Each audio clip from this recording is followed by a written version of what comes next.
ప్రస్తుత పరిస్థితుల్లో ఆడపిల్లల స్థితిగతులు ఎలా ఉన్నాయో మీకు తెలియంది కాదు. తిరువూరులో నిన్న తిరువూరులో ఒక అమ్మాయి కాలేజీ నుండి వస్తుంటే బైక్ మీద 4 దరిద్రులు తీసుకెళ్ళిపోయి అత్యాచారం చేసి చంపేశారు.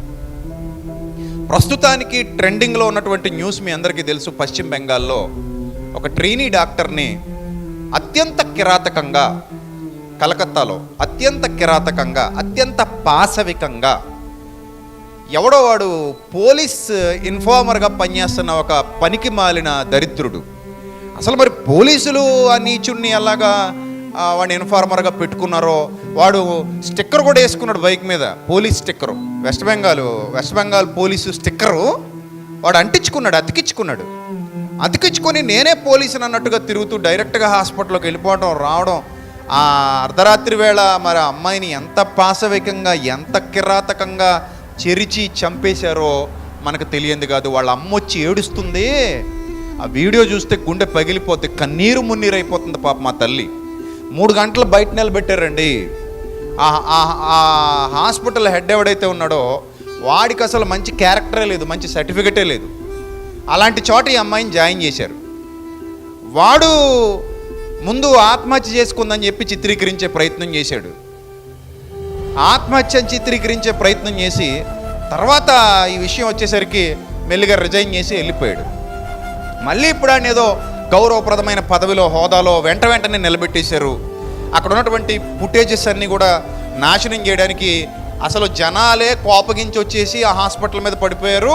ఆ జనాలు వచ్చి మొత్తం అంతా నాశనం చేశారట. జనాలు ఆధారాలు నాశనం చేస్తారా, ఉంచుతారా? ఒకవేళ ఆవేశం వస్తే అంటే వీళ్ళే గోండాలు పెట్టించుకుని వచ్చి ఆ ఆధారాలన్నీ పాడు చేసేసారు. ఒక్కడనే తీసుకెళ్ళి అరెస్ట్ చేశారు. ఆ పోలీస్ ఇన్ఫార్మర్ అన్నవాడిని ఒక్కడనే అరెస్ట్ చేశారు. కానీ పోస్ట్ మార్టం రిపోర్ట్ ఏం చెప్తుందంటే దాదాపు 139 మిల్లీ ఎంఎల్ అనుకుంటా, 139 ml ఇంకా తక్కువ ఆ అమ్మాయి శరీరంలో స్పెర్మ్ కనుగొన్నాం. ఒక్కడిది కాదు ఇది, ఇంకా చాలామంది అమ్మాయిని పాడు చేశారు, చాలామంది అమ్మాయిని ఇబ్బంది పెట్టారు, చాలామంది అమ్మాయిని చిత్రవద చేసి చంపేశారు.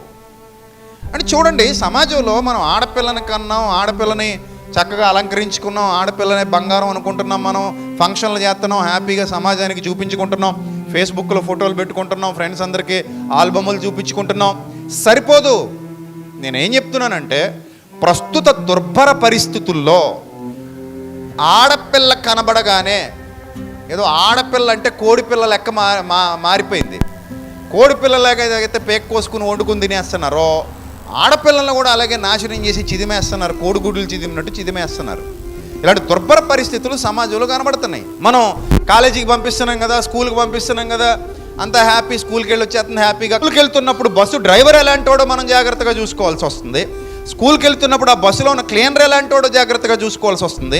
స్కూల్కి వెళ్ళినప్పుడు ఆ టీచర్లు ఎలా తగలడ్డారో, అందరూ మంచి టీచర్లు లేరు, అందులో కొంతమంది పైశాచికత్వంతో ఉన్న టీచర్లు ఉంటున్నారు. వాళ్ళు పిల్లల్ని ఎక్కడెక్కడో టచ్ చేస్తూ, గుడ్ టచ్ ఏదో బ్యాడ్ టచ్ ఏదో పిల్లలకి చెప్పకపోతే ఎక్కడెక్కడో టచ్ చేస్తూ చదువు చెప్పాల్సినటువంటి వాళ్ళ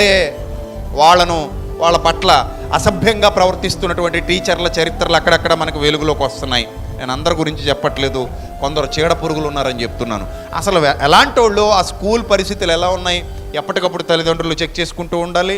అలాగే అమ్మాయిని ఒకవేళ ఆర్టీసీ బస్సులో కానీ పంపిస్తుంటే అసలు ఆర్టీసీ బస్సులో అమ్మాయి ఎలా వెళుతుంది చూసుకోవాల్సిన బాధ్యత ఉంది. సో ఇలాంటి ఎన్నో ఉన్నాయి. చాలామంది ఏం చెప్తారంటే వస్త్రధారణ బాగుండట్లేదండి, చక్కగా బట్టలు వేసుకుంటే ఎవరేమంటారండి ఆడపిల్లల్ని అంటున్నారు. మిమ్మల్ని అడుగుతున్నాను, సూటిగా సమాధానం చెప్పండి. చక్కగా బట్టలు వేసుకున్న ఆడపిల్లల వెంట పడేవాళ్ళు లేరా సమాజంలో? ఎందుకు ఇలాంటి పనికిమాల మాటలు మాట్లాడతారు?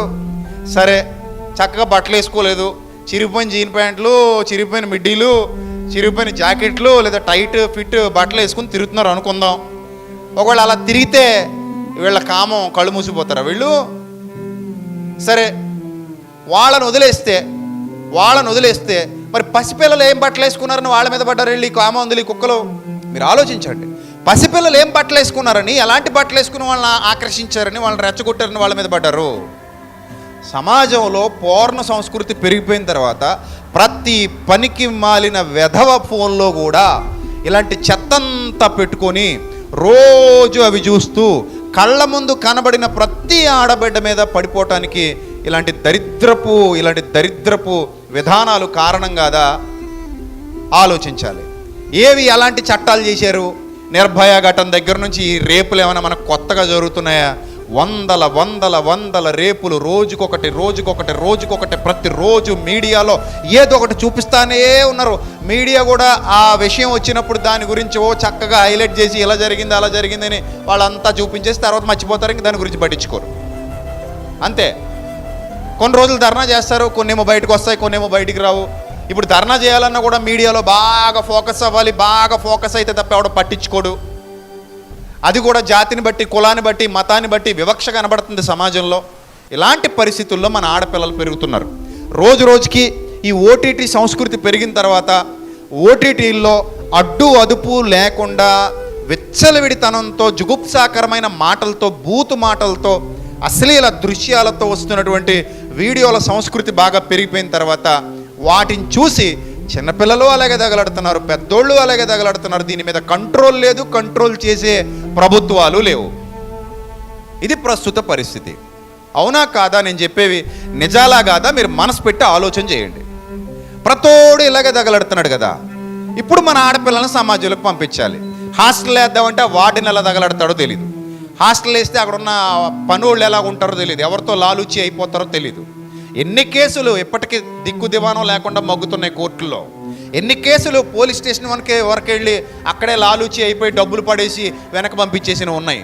ఎన్ని కేసులు పెద్దోళ్ళు, రాజకీయ నాయకులు బిడ్డలు, డబ్బులున్నోళ్ళ బిడ్డలు కామప్ చేసేసి వేరే వాడిని కోర్టుకి పంపించేసి కేసులు ఇరికించేసి బయటికి తీసుకొచ్చినటువంటి సందర్భాలు ఉన్నాయి. ఇలాంటి దుర్భర పరిస్థితుల్లో మనం ఆడపిల్లల్ని కని పెంచుతున్నాం. కాబట్టి శరీరానికి అన్నం పెడితే సరిపోదు, మరి ఎక్కువ దేనికి పెట్టాలంటే ఇదిగో ఇక్కడ ఉండాలి ఎక్కువ అన్నం. ఏ అన్నం ఉండాలి? జ్ఞానం అనే అన్నం ఉండాలి ఈ తలకాయలో. ఏముండాలి? జ్ఞానం అనే అన్నం ఉండాలి ఈ తలకాయలో.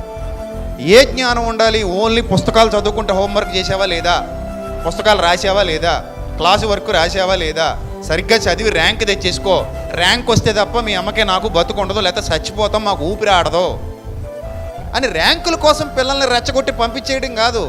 వాళ్ళకి ర్యాంక్ వచ్చిందట, వీళ్ళకి ర్యాంక్ వచ్చిందట, నీకు ర్యాంక్ రాలేదు, వాళ్ళకి ర్యాంక్ రాలేదు, నువ్వు ర్యాంక్ వస్తేనే నా బిడ్డవి, ర్యాంక్ రాకపోతే నువ్వు నా బిడ్డవి కాదు అన్నట్టు అంత ఫీజు కట్టాను, ఎంత ఫీజు కట్టాను. ఇది కాదు ఇంపార్టెంట్. మీరు అందరు ర్యాంకులు తెచ్చుకున్న వాళ్ళనేటి మీరు బతుకుతలే, బతుకుతున్నారా లేదా? మరి ఎన్ని ర్యాంకులు వచ్చేసింది మనకి?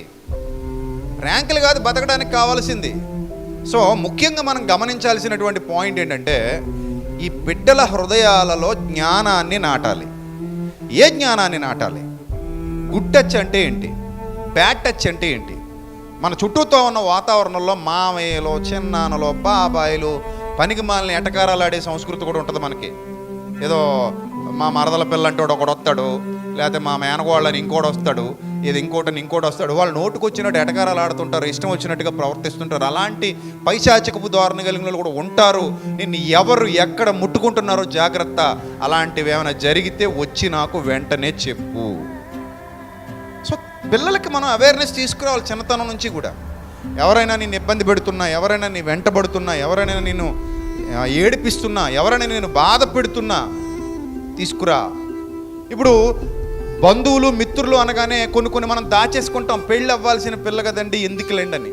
దాచుకోకూడదు, తొక్క తీసేయాలి. అలాంటి పిచ్చి పిచ్చేసాలు ఎవడనే ఇస్తే దాచుకునే పని లేదు. ఇది యూనివర్సల్ ప్లాట్ఫామ్, ఇది అస్సలు దాచుకోక్కర్లా. అలాగే మన సహకారం ఫంక్షన్కి వస్తే భోంచేసి కానుకిచ్చి ఆ అక్షంతలేసి వెళ్ళిపోవటం కాదు. ఒక యూనిటీ. కుటుంబం అంటే ఒక యూనిటీ, బంధువులు అంటే ఒక యూనిటీ. ఏదైనా కష్టం వచ్చిందా, ఏదైనా శ్రమ వచ్చిందా, మొత్తం అందరు బంధువులు వచ్చి నిలబడాలి. అది రక్తం అంటే. ఫంక్షన్కి వచ్చాం, భోజనం చేసాం, వెళ్ళిపోయాం.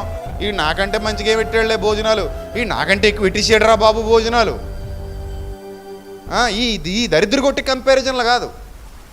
ఈడే ఎలా చేశాడంటే ఫంక్షన్ నేను ఇంకా బాగా చేయాలి, ఇది కాదు. సో మనకు అవి కాకుండా అసలు మనం బంధువులు, మనంతా ఒక రక్తం, మనమంతా ఒక కుటుంబం. కష్టం వస్తే మనందరూ వచ్చి నిలబడాలి అనే భావజాలం ఎప్పుడైతే వస్తుందో అప్పుడు ఆ కుటుంబానికి ఒక ధైర్యం వస్తుంది. ఒక్కడే తండ్రి పోరాడాలంటే పోరాడలేడు. కాబట్టి పిల్లలకు కూడా జ్ఞానం నేర్పిస్తూ చిన్నతనం నుంచి ఎప్పుడైతే వయసు వచ్చిన దగ్గర నుంచి వాళ్ళకి అర్థమయ్యేలా జ్ఞానం నేర్పిస్తూ, వాళ్ళ హృదయంలో సత్యం అనే విత్తనాలు విత్తుతూ, సత్యాన్ని అర్థమయ్యేలా తెలియజేస్తూ, తల్లి ప్రేమ ఎలా ఉంటుంది, తండ్రి ప్రేమ ఎలా ఉంటుంది, బయట ఉన్నటువంటి రోమియోలు రోగులు ఎలా మిమ్మల్ని బయటికి తీసుకెళ్ళిపోయి ఏం చేస్తారు. మొన్ననే ఒక కథ విన్నాం. ఒక అమ్మాయికి మాయ మాటలు చెప్పి వాట్సాప్లో ఆ విధంగా ఈ విధంగా, చిన్నపిల్లలకు ఫోన్లు ఇచ్చేస్తున్నాం కదా ఇప్పుడు. ఈ వయసులో ఫోన్ అవసరం లేదు యాక్చువల్లీ, కానీ మనం ఇచ్చేస్తాం. నీకు ఫోన్ అవసరమా, నీకు ఉందా ఫోను, మంచి పిల్లవి. సో చాలామందికి ఫోన్లు ఇచ్చేస్తాం మనం. ఫోన్ ఇచ్చేసేసి ఉండాలండి స్కూల్కి, వీళ్ళకో ఫోన్ ఉండాలి, పర్సనల్ నెంబర్ ఉండాలి వీళ్ళకి కూడా. పర్సనల్ నెంబర్లో పర్సనల్ ఫోన్ ఇటు 7వ తరగతి నుంచి ఫోన్, 5వ తరగతి నుంచి ఏం చేసుకుంటారు వీళ్ళు ఫోన్ పట్టుకు? మీరు చెప్పండి. చదువుకుంటారట, ఏం చదువుకుంటారు అందులో? చదువుకునేది ఏముండదు, ఏడిసేది ఉండదు అందులో. చదువుకునేది ఒకవేళ పావలా ఉన్నా నాశనం అయిపోయింది, 10,000 ఉంటుంది. సో కాబట్టి ఫోన్లు ఇచ్చేస్తుంటాం. ఆ ఫోన్లో ఒక పిల్ల ఈ చాటింగ్లు అవి చేసి వాట్సాప్లో ఆ చాటింగ్లు ఈ చాటింగ్లు ఒకడు బాగా అమ్మాయిని మోటివేట్ చేసేసి తీసిపోయాడు దరిద్రుడు. ఈ అమ్మాయికి చెప్పాడు ఇంట్లో ఉన్న బంగారం కూడా తెచ్చేయని. మొత్తం మీద ఆ బంగారం వాళ్ళ అమ్మ నాన్న చూడకుండా బ్యాగులో పెట్టుకుని సర్దుకుని వెళ్ళిపోయింది. సర్దుకొని వెళ్ళిపోతే ఏమైంది, ఇప్పటికీ దొరకలేదు ఆ పిల్ల.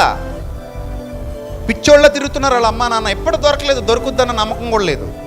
ఎందుకంటే చాలా జరుగుతున్నాయి. నాకు ఒకరోజు ఒక షిప్లో జరుగుతున్న విషయాలు చెప్పాడు. ఒక సముద్రం మీదకి వెళ్ళినప్పుడు ఆ షిప్లో ఉన్న అతను చెప్తున్నాడు, సార్ షిప్లో అమ్మాయిలు వస్తుంటారు, ఈ ఆఫ్రికా వాళ్ళు వీళ్ళందరూ షిప్పుల మీద తిరుగుతుంటారు, నెలల తరబడి ఉండిపోతారట వాళ్ళు. వీళ్ళకి ఇలా కిడ్నాప్ చేసిన అమ్మాయిలు తీసుకెళ్ళి వాళ్ళకి అప్పగించేస్తారు షిప్పుల్లో. సముద్రం మీద గోల ఎవరికైనా పడితే ఎక్కడో ఉంటుంది ఓడ. ఆ ఓడలో పెట్టి వాళ్ళు ఇష్టం వచ్చినట్టుగా అమ్మాయిని పాడు చేసి, ఒకవేళ వాళ్ళకి అనుకూలంగా లేకపోతే చంపేసి శవాన్ని చేపలకి వేస్తారు. అలాంటి ఎన్నో దుర్ఘటనలు ఈ సమాజంలో మనం చూస్తున్నాం. రోజు రోజుకి కిడ్నాప్ అయిపోతున్న ఆడపిల్లల సంఖ్య కూడా రోజు రోజుకి పెరిగిపోతుంది. ఎంతమంది ఆడపిల్లలు కిడ్నాప్ అయిపోతున్నారో, వాళ్ళు మళ్ళీ దొరకట్లేదు, మిస్సింగ్ కేసులు. సో ఇలాంటి పరిస్థితుల్లో మన ఆడపిల్లలను పెంచుతున్నాం కాబట్టి, ఒక్క ఆడపిల్ల ఉన్నా సరే, 2 ఆడపిల్లలు ఉన్నా సరే, మనం చాలా జాగ్రత్తగా వాళ్ళని చూసుకోవాలి. వాళ్ళకి ఎక్కువగా జ్ఞానాన్ని నేర్పించాలి. మొన్న ఎవరో అంటున్నారు, మా అమ్మాయి కరాటే నేర్పిద్దాం అనుకుంటున్నానండి. నేర్పించే తప్పే ఉంది? ఒక ఆడపిల్లలు కరాటే నేర్చుకోకూడదండి? ఆడపిల్లల కరాటే ఏంటి, బుద్ధి జ్ఞానం లేదా? వంట చేసుకో లోపలికి వెళ్ళి, ఏం తప్పు లేదు. ఇది వరకైతే వంట చేసుకో, పరిస్థితులు బాగున్నాయి కాబట్టి. ఇప్పుడు పరిస్థితులు బాగలేదు కాబట్టి నేర్పించి కరాటే. ఎవడన్నా వస్తే ఎక్కడ తన్నాలో అక్కడ దన్నేదో దరిద్ర వదిలిపోద్ది. మరి అంతే కదా, తప్పేమీ లేదు, అదేం పాపమేమీ కాదు, ఉంటుంది ఆ విద్య అలవాటైతే ఏముంది. సో ప్రతిదాన్ని భూతత్వంలో చూసి ఆడపిల్లలకి అది ఎందుకండి, ఆడపిల్లలకి ఇది ఎందుకండి, ఆడపిల్ల అలా ఉండాలి, ఆడపిల్ల ఎలా ఉండాలి, ఇలా చేసే సమాజాన్ని మొత్తానికి తగలేసేసాం. దేవుడు అంటాడు, స్త్రీ అని పురుషుడని ఏ భేదం లేదు, అందరూ సమానమే నా పిల్లలు అంటాడు ఆయన. నా పిల్లలు అందరూ సమానమే. సో కాబట్టి పరిస్థితులు ఎలాంటి దుర్భర పరిస్థితులు, కుక్కల మాదిరిగా పెరిగిపోయినటువంటి దుర్భర పరిస్థితులు ఉన్నాయి కాబట్టి ముందు బిడ్డలకు జ్ఞానం నేర్పించాలి. వాళ్ళకి ఏది సత్యం, ఏది అసత్యం, ఏది మంచి, ఏది చెడు, ఎక్కడ ఎలా ప్రవర్తించాలి, ఎవరిని ఎలా అర్థం చేసుకోవాలి, మానసిక పరిపక్వత ఎలా రావాలి, మానసికంగా ఎలా ఎదగాలి, దేవుళ్ళు ఎలా ఎదగాలి, సత్యాన్ని ఎలా అర్థం చేసుకోవాలి, సత్యాన్ని ఎలా నేర్చుకోవాలి, భక్తి జీవితం ఎలా ఉండాలి, ఇవన్నీ కూడా పిల్లలకు మనం నేర్పించినప్పుడు రేపు పొద్దున వాళ్ళు తొట్టిల్లిపోకుండా ఉంటారు. ఎవడబడితే వాడిని నమ్మి మోసపోకుండా ఉంటారు, ఎలా పడితే అలా వెళ్ళిపోకుండా ఉంటారు. వాళ్ళు ప్రతి విషయాన్ని కూలంకషంగా ఆలోచించి నిర్ణయాలు తీసుకోగలిగే స్థాయికి వెళతారు. సో ఇది తల్లిదండ్రులారా మీ బాధ్యత.